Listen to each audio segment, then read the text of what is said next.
Në këtë edicion do të ndiqni. Nga 1 tetori shpezulluar marrëveshja e lëvizjes së lirë në kufirin Kosovë-Shqipëri.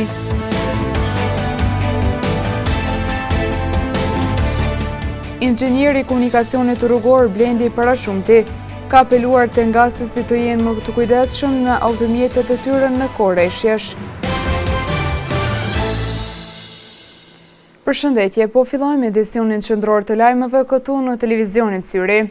Nga 1 tetori deri në fillim të muajit nëntor është shpezulluar marrëveshja lëvizjes së lirë në kufirin Kosovë-Shqipëri. Materiali në vazhdim na njeh me detaje nga ky vendim. Që nga fillimi i muajit tetor ka filluar pezullimi i përkohshëm i marrëveshjes për lëvizjen e lirë mes Kosovës dhe Shqipërisë, duke pasur parasysh që ka ndodhur një pezullim i tillë. Nën kolonel Haris Dida, shef për kontroll dhe mbikëqyrje të kufirit në drejtorinë rajonale të policisë kufitare Perëndim, tha që këtu nuk kemi të bëjmë me pezullim, por kemi të bëjmë me një protokoll të nënshkruar mes Ministrisë së Brendshme të Shqipërisë dhe asaj të Kosovës. Këtu kemi të bëjmë me jo pezullim, por në fakt është flas për pikat kufitare çap Prushtë dhe çap Morin, po është edhe për pikën e kufirit në Vërmic. Këtu kemi të bëjmë për një protokoll të nënshkruar mes dy qeverive, fakt mes dy ministrave të punëve brendshme të Republikës Kosovës dhe Republikës së Shqipërisë. Protokolli i nënshkruar lidhur me lehtësimin e kaluar për qytetarët e Kosovës dhe të Shqipërisë në pikat kufitare që na lidhin Kosovën dhe Shqipërinë. Në fakt, do të thotë, pas protokollit të nënshkruar kemi të bëjmë për periudat e caktuara të lehtësimit të kaluar të kufirit, dhe që mos komplikojmë datat, po t'ja thjeshtoj gjithë qytetarëve, procedurat e kalimit kufitar janë në periudat e cekura në protokoll, por nuk është pezullim, por periudat për muajin mars dhe prill, si dhe për tetor, nuk vlen protokolli. Duke u bazuar në nënshkrimin e këtij protokolli, nën kolonel Dida bëri të ditur që në fundjavë dhe gjatë festave zyrtare, qytetarët që udhtojnë me automjete me targa të Kosovës apo të Shqipërisë do të vazhdojnë të kalojnë kufirin pa ju nënshtruar kontrolleve. Në këto periudat kur e kemi aktiv kalimin këto periudat e kërkimit dokumentave, mars, prill dhe tetor, gjatë festave zyrtare nëse kemi këtë periudhë dhe ditëve të fundjavës, po ashtu prap vlen lehtësimi kaluar kufitar. Edhe një sqarim, ndoshta është një keq komunikim te kalimi i lehtësuar kufitar. Qytetarët e Kosovës dhe të Shqipërisë, kur vinë te kabina e kontrollit kufitar, janë të obliguar të prezantojnë zyrtarit policor dokumentat. Dhe polici vetëm i shiqon dokumentat dhe ju e vlerëson mbas vlerësimit të tij që të kaloj. Domethënë, kalimi i lehtësuar është mos regjistrimi i qytetarëve në sistemin tonë. Në total, për 9 muaj të vitit, qytetarët e të dy vendeve gëzojnë një regjim të lehtësuar kalimi, ndërsa për muajt mars, prill dhe tetor do të zbatohen kontrolle standarde në kufi, shtoi ndër të tjera nën kolonel Dida. Ngasi automjetit në kohë me shi kërkon kujdes edhe më të shtuar. Blendi Parashumti, inxhinier i komunikacionit rrugor, thotë që ngasësi duhet të i kushtojnë kujdes qarkullimit në kohë të rreshjeve atmosferike, pasi shoferi mund të humbas më shpejt kontrollin mbi automjetin. Gjatë rreshjeve atmosferike, drejtuesit e automjeteve duhet të tregojnë kujdes të jashtëzakonshëm gjatë ngasjes.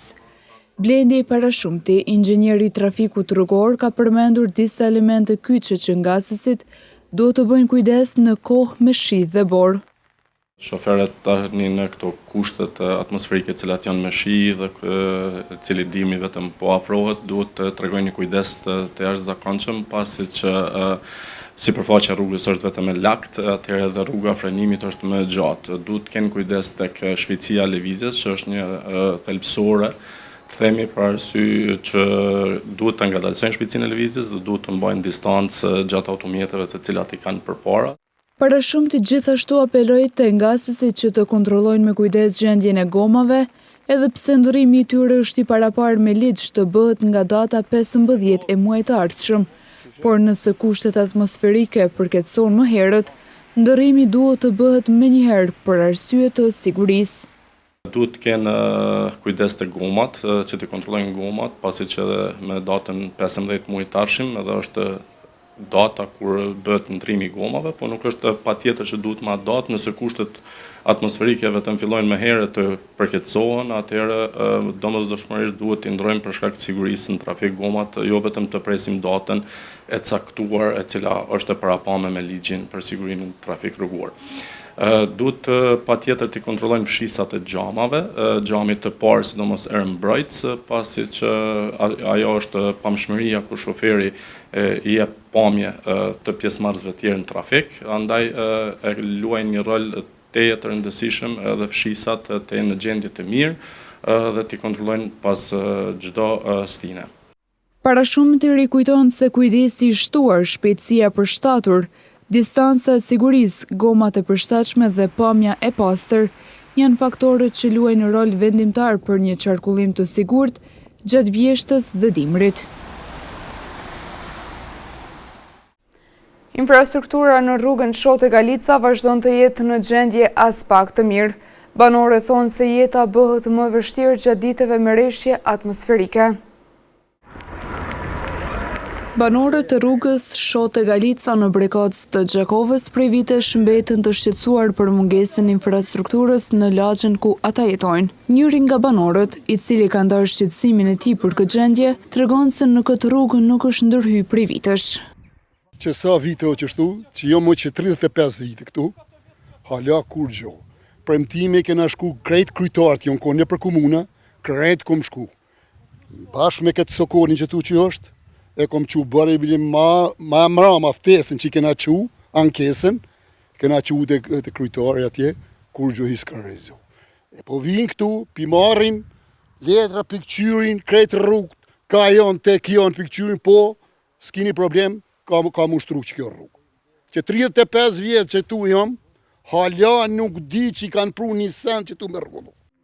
A i shtonë se nxënësit të cilët vjojnë mësimi në këtë zonë e ka njështë zakonisht të vështirë qarkullimi në këtë rrugë të dëmtuar. Shumë, këtu tash ku shkojnë thmjet në shkollë me pasa botë, dhe këtu botë. Dhe këtu duhet me kalu. Këtu kini pa vetë rrugën, edhe kini pa dhe nërë dhe kini pa, shka është. Katastrofë është. Na s'din ku me shku me anku më që të herë. Hiq, karka hisëm kërë. Jo me anku 3-4 herë të ky sokoli, që ku është. Sokoli bre marum, bre amon. Për i zotë, marum, se s'kem ka me marrë, vla, s'kem ka me shku, kalzona një ide me shku, dika. Për banorët e Shote Galica, në mungesë të një zgjedhje institucionale, alternativa vetme që u ka mbetur është protesta, tha Cermjani. Po, në rrasë se nuk është, kene mu që kretë në protesta, kene me dalë kretë me zatet rrugën, kretë me zatet. Për mos me hi kur kush këtu hiq. Shto mo, s'kem rrugë djali mo që tërka ka me shku. Për fund, banorët e rrugës Shote Galica apelojnë edhe njëherë tek institucionet komunale që të ndërmerret diçka për problemet e tyre sa më shpejt dhe të mos lihen të neglizhuar. Në materialin në vazhdim ndjekim disa informacionet të cilat i ka ndarë doktor Blerim Jetishi në kuadër të muajit roz, gjatë të cilit i kushtohet rëndësi e veçantë vetëdijësimit për kancerin e gjirit. Tetori është muaji i cili në fushën e shëndetësisë njihet ndryshe edhe si muaji roz. Muaji ky që shënon ndërgjegjësimin ndaj kancerit të gjirit, sëmundje kjo e cila vazhdon të mbetet kërcënuese për shumë njerëz në botë. Doktor Blerim Jetishi, rentgenolog, në një intervistë dhënë televizionit Syri, bëri të ditur që nëse kjo sëmundje zbulohet në faza të hershme, atëherë mund të jetë më lehtë e menaxhueshme. Kanceri i gjirit është një nga sëmundjet malinje më të shpeshta tek femrat. Është një mutacion gjenetik që konsiston me një proliferim të çrregullt anormal të qelizave dhe ajo që është me rëndësi të thuhet është se nëse detektohet, zbulohet me kohë, në stadiet fillestare është pothuajse i shërueshëm, i menaxhueshëm dhe me prognozë të mirë. Duke marrë parasysh se diagnostikimi i kësaj sëmundjeje kërkon aparatura të veçanta, doktor Jetishi foli edhe për rëndësinë e rezonancës magnetike, e cila mund të kryhet në spitalin Mim. Rezonanca magnetike luan një rol jashtëzakonisht të rëndësishëm me sensitivitet deri 90% në detektimin e kancerit të gjirit, në diferencimin e lezioneve benigne nga ato maligne që ndryshe njihen si lezione mashkullore apo femrore.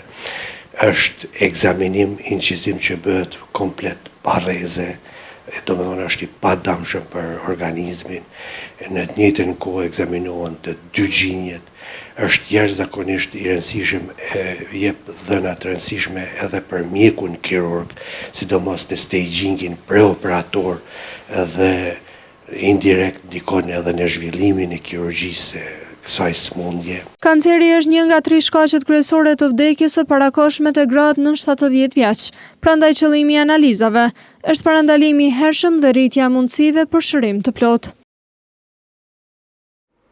Konsumimi i cigareve elektronike ka filluar edhe te moshat e mitura. Doktoresha pulmologe Vera Leshi thotë se këto cigare përveç që përmbajnë aromatizues, të njëjtat në shumë raste përmbajnë edhe nikotin. Një dukuri shqetësuese po përhapet gjithnjë më shumë, sidomos te të rinjët nën moshën 18 vjeçare. Ky është përdorimi i cigareve elektronike. Doktoresha Vera Leshi, pulmologe, tha se cigaret elektronike po përdoren edhe nga moshat të mitura. Është një dukuri shumë e theksuar, sidomos tek të rinjt në moshën 18 vjeçare, por pa përjashtuar edhe moshat e rritura në ambientet që nuk lejohet përdorimi i duanit, përdoren cigaret elektronike. Pulmologja doktoresha Vera Leshi mes tjera shtregoi se cigaret elektronike dallojnë nga ato klasike, kryesisht në mënyrën e përdorimit. Përveç kësaj, cigaret elektronike shpesh përmbajnë aromatizues dhe në shumë raste edhe nikotin. Cigaret elektronike dallojnë në një farë forme nga cigaret normale që konsumohen, për shkak se ato kanë një formë tjetër të përdorimit. Cigaret elektronike ose UAP, si quhen, janë cigare që digjen përmes një likidi, nuk digjen si nikotina direkt. Po dallojnë edhe cigaret elektronike të cilat kanë aromatizues edhe nikotin. Sipas doktoreshës Leshi, fenomeni është shumë i përhapur te të rinjët, të cilët përdorin pajisje me nivele të ndryshme të nikotinës, disa prej tyre edhe në doza shumë të larta. Jo pak po shumë raste, sidomos në moshat e reja. Me cigare elektronike përdorura, se dhe ato janë një farë mënyre të karikuara, ka dhe më të forta, ka dhe cigare elektronike me doza shumë të mëdha të nikotinës, që e ceka edhe më parë, me një hiperaktivitet bronihal gati sa që mund të thush edhe një bronjet obstruktiv, po moshat e reja pak edhe e mshefin punën e përdorimit të cigareve për shkak të prindve, derisa unë të pyes vetëm për vetëm pacientin të doktoreshën, vetëm cigare elektronike përdori, asgjë gjë tjetër. Aty e shet domin të rritë që shkakton cigaria elektronike, sidomos moshat 14, 15 deri 18, derisa ende nuk janë të formuara mirë, të hapura mirë rrugët e frymarrjes ose bronket. Sipas doktoreshës Leshi, cigaret elektronike, edhe pse shpesh reklamohen si një alternativë më e sigurt ndaj duhanit tradicional, në realitet janë shumë të rrezikshme për shëndetin, sidomos për të rinjët.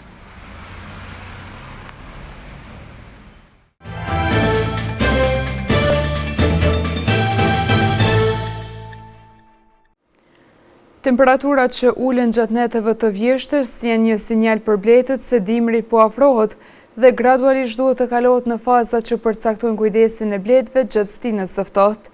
Florinda Otaga, bletar, thotë se bletarët duhet të plotësojnë disa kritere në raport me kujdesin e bletëve që pastaj ato të dimrojnë mirë. Rënja drastike e temperaturave në këtë periudhë të vitit dhe rreshjet e borës në disa vende të Kosovës nuk është se kanë qenë të zakonshme tash e disa vite, por sado që këto temperatura janë të ulta për ne, sa për këtë bletëve, bletari Florinda Otaga tha se ato janë të përgatitura për fazën e dimnimit dhe nuk është se kanë ndikuar për keq temperaturat e ulta. Blet janë meteorologë shumë të mirë. Ata kanë ditë edhe janë ka dinë se natë kanë filluar të zgjaten, temperaturat e natës kanë filluar të vijnë edhe ato janë të përgatitur për dimnim. Na bletarët, ata që kanë përvojë, edhe ata që s'kan përvojë duhet mi pas kry punë, 90% punëve ne i kemi pas korrikin ngushtin, kemi pas edhe shtatorin për blet të jenë të përgatitur për dimnim të mirë. Tash në tetor nuk është që s'ka punë, si çdo muaj kemi edhe sot punë.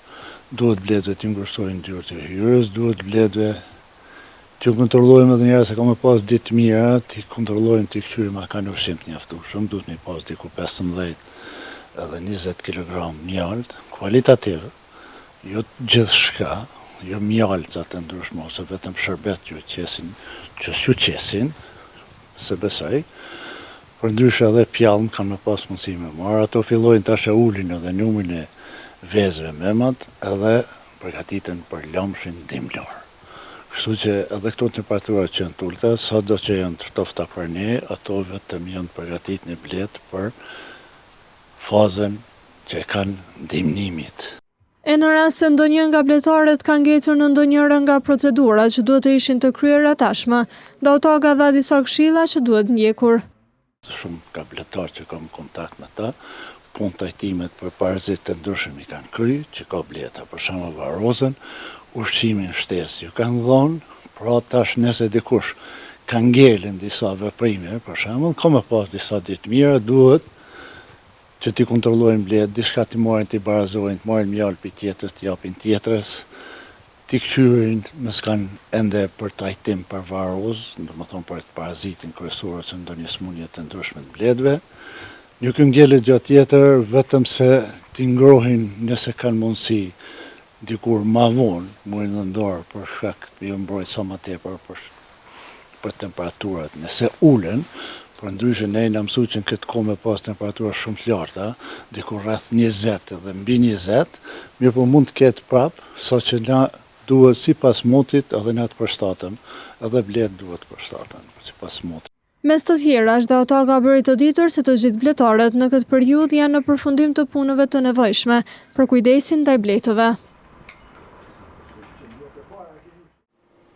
Aktivitetet e subjekteve politike kanë vazhduar edhe gjatë ditës së djeshme. Shefqet Shehu nga LDK ka vizituar Allegra Art School, ndërmarrjen Tekstil Colors në Gavsi dhe banorët e fshatit Zhabel, ndërsa sot Shehu do të takojë simpatizantët nga ora 18 në Hotel Driada. Hajdar Beqa nga PDK bashkë me kandidatin për kryetar Ervin Shabani dhe kandidatët për asamble, mbrëm janë takuar me banorët e fshatit Osekhyl.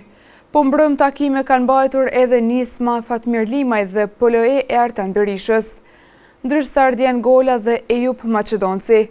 Nga lëvizja vetëvendosje janë takuar gjithashtu mbrëm me banorët e fshatrave Cermjan, Damjan dhe Gërqin. Sonte ndërkaq Gola bashkë me ministrin në detyrë Artan Rizvanolli në hapësirat e shkollës Kelmend Rizvanolli do të takojë qytetar nga ora 19.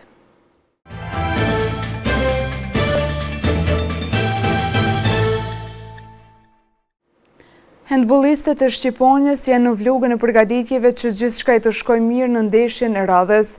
Dem Sadiku thot se ka bërë përgatitje të duhura dhe presin rezultate maksimale. Klubi handbollit Shqiponia në vazhdimsi po përgatitet për të paraqitur sa më mirë dhe për të pasur rezultate sa më pozitive në kuadër të Superligës së Kosovës në handboll në konkurrencën e femrave. Por përveç garave vendore, klubi handbollit Shqiponia gjatë ditës së nesërme do ta zhvillojë një ndeshje tjetër në kuadër të garave ndërkombëtare, ndeshje për të cilën na foli më shumë Dem Sadiku, kryetari i klubit të handbollit Shqiponia. Nesër e kemi ndeshjen e kthimit me ekipin vindëtor nga Zvicra, një për ekipeve më të mira në Zvicër edhe për ekipeve të mira të Evropës. Do të thotë nesër është një rast i mirë që dashamirët e handbollit ta shohin një ndeshje shumë cilësore, një ndeshje shumë të mirë, nga se edhe ekipi Shqiponia ka bërë përforcime dhe shpresojmë të do të paraqitet një lojë mirë.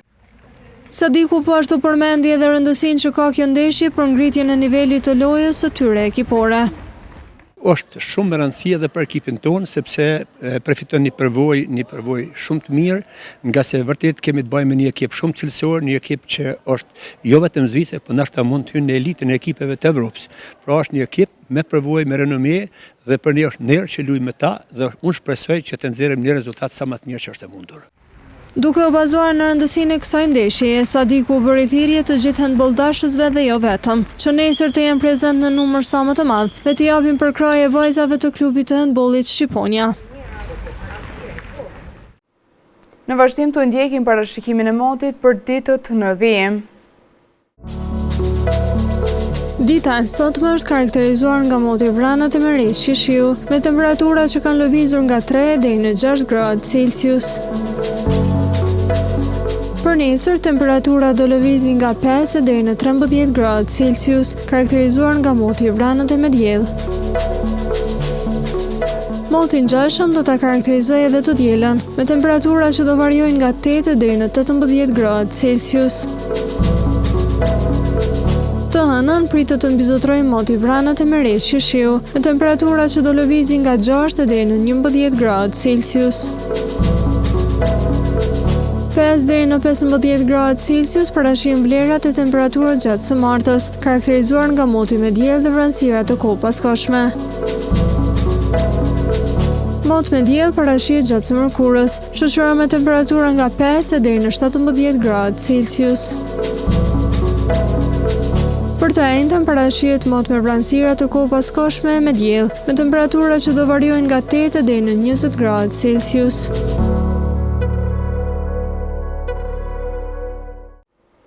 Para se të ndajmi të ndjekim edhe një herë titujt kryesor të këtij edicioni.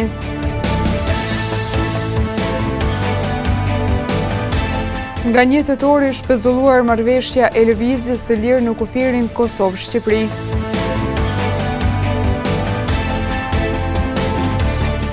Inxhinieri i komunikacionit rrugor Blendi Parashumti ka apeluar te ngasësit të jenë më të kujdesshëm në automjetet e tyre në korreshjesh.